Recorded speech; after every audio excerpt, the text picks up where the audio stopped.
les lettres lunaires et les lettres solaires. Pour définir un mot en langue arabe, nous utilisons l'article défini al, composé de la lettre alif et la lettre lam. Ici, nous avons deux exemples. Un premier exemple qui est un nom indéfini et se termine par une double voyelle qu'on appelle en langue arabe at-tanwin. De l'autre côté, nous avons le même mot défini par l'article L. On remarque que le alif a perdu sa hamza et que le lam, il s'est allongé pour s'attacher à la lettre qui le suit, qui est dans notre exemple la lettre mim. Tandis que le dernier ou la dernière lettre, elle se termine par une voyelle brève qui est la damma, contrairement à notre exemple ou notre mot indéfini. En arabe, il existe deux sortes de L. Nous avons le L solaire, dont le lemme ne se prononce pas, et nous avons le L lunaire, dont toutes les lettres se prononcent.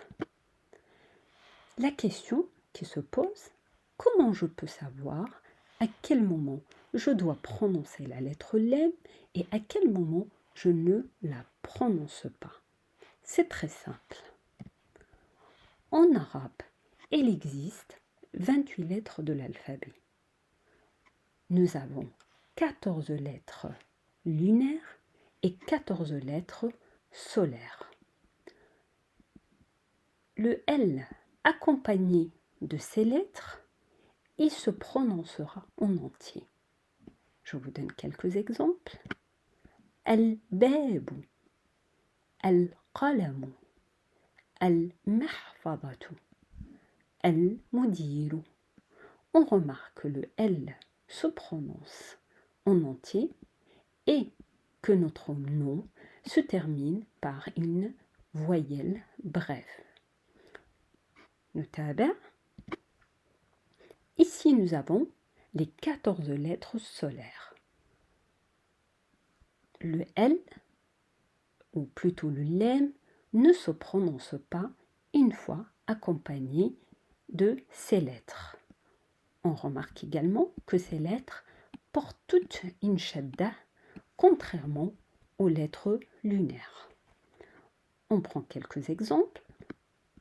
At-talamidu, al-lisaqu, al-shamsu, as-salamu.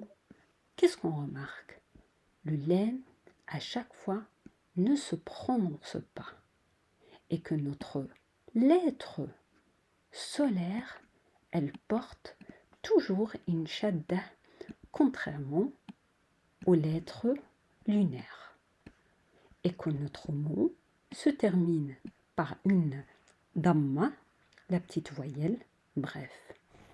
Voilà, j'espère que tout est clair pour vous. Merci et à bientôt. إلى اللقاء.